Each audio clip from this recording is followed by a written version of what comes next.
तो आज बात करते हैं आर्म्स ग्रो करने की टिप्स के लिए, जो कि मेरी लर्निंग और मेरे एक्सपीरियंस से हैं। पहली टिप के बारे में बात करूँ तो है वो प्रायोरिटाइज आर्म डे।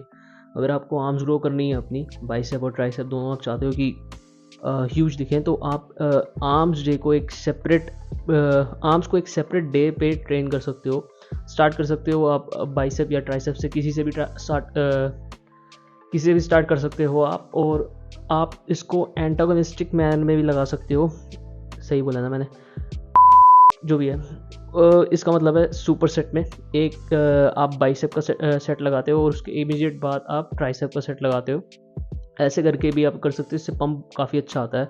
बट इतना फ़र्क पड़ता नहीं है ग्रोथ पे। वैसे ग्रोथ पे तब फ़र्क पड़ेगा जब आप आर्म्स को प्रायोरिटाइज़ करोगे, आप फ्रेश बाइसेप को ट्रेन करोगे और ट्राइसेप को फ्रेश ट्रेन करोगे, तो ज़्यादा आप उस पर जो है लोड डाल पाओगे और ज़्यादा उसको मसल को निचोड़ पाओगे। अगर आप ट्राइसेप को चेस्ट के साथ लगा रहे हो और बैक के साथ बाइसेप लगा रहे हो, तो होगा यूँ कि आपका बाइसेप और ट्राइसेप जो है पहले से ही थोड़ा सा फटीग हो जाएगा और उसको आप जब ट्रेन करने जाओगे तो आप उस मैक्सिमम लोड को नहीं उठा पाओगे जो आप मैक्सिमम लोड फ्रेश ट्रेन करने के टाइम पे उठाओगे। तो आप आर्म्स डे को एक, अगर आप ब्रो स्प्लिट भी फॉलो करो और आप चाहते हो कि चेस्ट भी आपके हिट हो जाए और बैक की आपकी दोबारा एक्सरसाइज हो जाए, तो आप चेस्ट के लिए एक मेजर डे रख सकते हो और बैक के लिए एक मेजर डे रख सकते हो। और आर्म्स डे वाले दिन आप चेस्ट को थोड़ा साथ में ट्रेन कर सकते हो, एक ऐसी एक्सरसाइज चूज़ करके जिसमें थोड़ी सी चेस्ट की इन्वॉल्वमेंट हो जाए, जैसे कि क्लोज ग्रिप बेंच प्रेस। बहुत बड़ी एक्सरसाइज है ट्राइसेप ग्रो करने के लिए। और बैक के लिए आप बाइसेप के लिए आप चिनअप्स यूज़ कर सकते हो। सुपिनेटेड ग्रिप आप ऐसे लगा सकते हो चिनअप्स, उसमें आपके बैक भी हिट हो जाएगी, लैट्स थोड़े से, और बाइसेप भी हिट हो जाएंगे और आप एक छोटी मोटी चेस्ट की एक्सरसाइज और बैक की एक्सरसाइज दोबारा पकड़ सकते हो। तो ये एक मेरे एक्सपीरियंस से है, मैंने ये चीज़ फॉलो कर रखी है बीच में, मतलब ट्राई कर रखी है, तो ये चीज़ अच्छी काम करती है अगर आप आर्म्स को एम्फेसाइज करना चाहते हो उसके लिए। सेकेंड टिप जो मेरी यहाँ पे मैं देना चाहूँगा वो है स्ट्रेच पार्ट पे फोकस करना। जब आप नेगेटिव मोशन दे रहे होते हो बाइसेप या ट्राइसेप में, किसी में भी, दोनों किसी भी एक्सरसाइज में, तो आप स्ट्रेच पार्ट पे ज़्यादा फोकस करो। थोड़ा सा स्लो आप नेगेटिव मोशन परफॉर्म करो। उसमें मसल की हाइपरट्रोफी जो है वो थोड़ी सी ज़्यादा होती है। उस रीजन में जो है मसल ज़्यादा टूटता है। जब आप नेगेटिव मोशन परफॉर्म करते हो, उस पर थोड़ा सा ध्यान देते हो, तो उसमें जो है ज़्यादा आपका मसल टूटेगा। और वो स्ट्रेच जब आप परफॉर्म करोगे तो आपका फेलियर जो है जल्दी अचीव होगा। तो उस हिसाब से लोड आप थोड़ा कम भी कर सकते हो किसी भी एक्सरसाइज में, चाहे बाइसेप की आप कर रहे हो, ट्राइसेप की कर रहे हो। और हाँ, स्ट्रेच पे फोकस करते हुए आप एंड में पार्शल्स भी परफॉर्म कर सकते हो। पार्शल आप लेंथनिंग पार्शल कहते हैं उसको शायद। इतनी साइंटिफिक टर्म मेरे को पता नहीं, क्योंकि मैं जो है सोली जो है अपने एक्सपीरियंस और लर्निंग से बता रहा हूँ आपको। जब आप ऊपर नहीं ला पा रहे बाइसेप, मतलब पूरा ऊपर आप कॉन्ट्रैक्ट नहीं करवा रहे, हाफ उसको कॉन्ट्रैक्ट कर लो और पूरा उसको नीचे स्ट्रेच कर लो। स्ट्रेच थोड़ा 1 सेकेंड पे होल्ड रखना स्ट्रेच पे, फिर उसके बाद दोबारा उसको हाफ जो है आप कॉन्ट्रैक्ट कर लो। तो इसे लेंथनिंग पार्शियल कहते हैं। सेम आप ट्राइसेप में, आप जब ट्राइसेप पुश डाउन मार रहे हो उसमें भी कर सकते हो, स्कल क्रशर कर रहे हो उसमें भी कर सकते हो।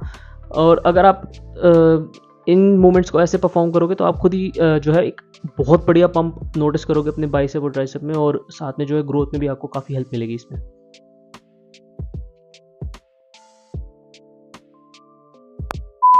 बाकी टिप मैं यहाँ पे ये देना चाहूँगा कि लोग जो है रिकवरी पे ध्यान नहीं देते हैं। बाइसेप ट्राइसेप काफ़ी छोटा मसल है, तो ये जैसे ये 2 दिन में रिकवर हो जाते हैं। वैसे बाइसेप आपका 1 दिन बाद ही रिकवर हो जाता है और ट्राइसेप ज़्यादा से ज़्यादा 1 दिन एक्स्ट्रा ले लेता है रिकवर में। थोड़ा सा बड़ा मसल है, इसलिए इनको आप जैसे ही ये रिकवर हो जाए, इनको फ्रीक्वेंटली हिट कर सकते हो। आप इस मसल को दोबारा आप टारगेट कर सकते हो इसको। बट ये आप चेक करके करना टारगेट, जब भी आप मसल मतलब आप फेलियर तक जा रहे हो बाइसेप ट्राइसेप में, जब भी आप लेते हो, तो उसके नेक्स्ट डे चेस्ट ना हो या फिर उसके जो है ओवरलैप ना करे वो मसल बस बाकी की ट्रेनिंग के साथ, तो क्योंकि उसमें फिर आपको दिक्कत हो सकती है।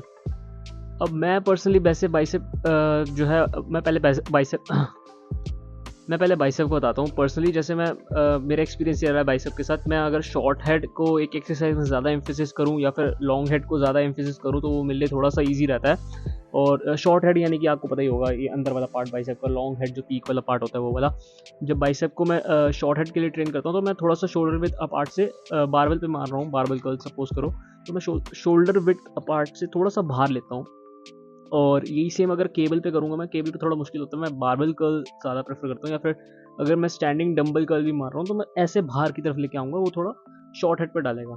तो और अगर लॉन्ग हेड के लिए करना है यही चीज़, तो लॉन्ग हेड के लिए मैं थोड़ी क्लोज ग्रिप वाली एक्सरसाइज लूँगा, या फिर वो लूँगा जिसमें थोड़ा ज़्यादा स्ट्रेच कर रहा है बाइसेप और मैं ज़्यादा क्लोज रख के मतलब मार सकूँ उसको। इंक्लाइन डंबल कर्ल मेरी फेवरेट एक्सरसाइज है जो मैं लॉन्ग हेड के लिए टारगेट करता हूँ। वो पीकी जो पंप आता है एक बाइसेप का, वो उसमें ही आता है मेरे को। और बारबेल कर्ल मैं थोड़ा स्ट्रेंथ के लिए भी मैं थोड़ा उसमें टारगेट करता हूँ कि 8 से 10 रेप में जो स्ट्रेंथ है वो और मेंटेन रहे या फिर वो बढ़ा सकूँ मैं।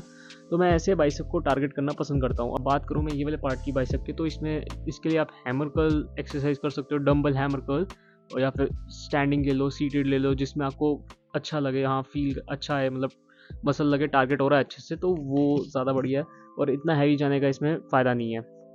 बात करते हैं ट्राइसेप की।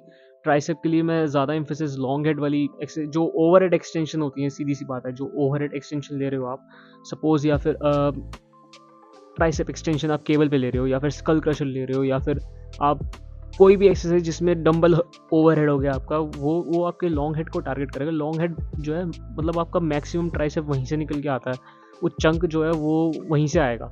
और मीडियल हेड लोगों को पता ही नहीं होता कि मीडियल हेड भी होता है ट्राइसेप का। लोगों को ट्राइसेप लगता है साइड से जो कट आ रहा है वो लेटरल हेड का, उसी के काउंट करके चलते हैं।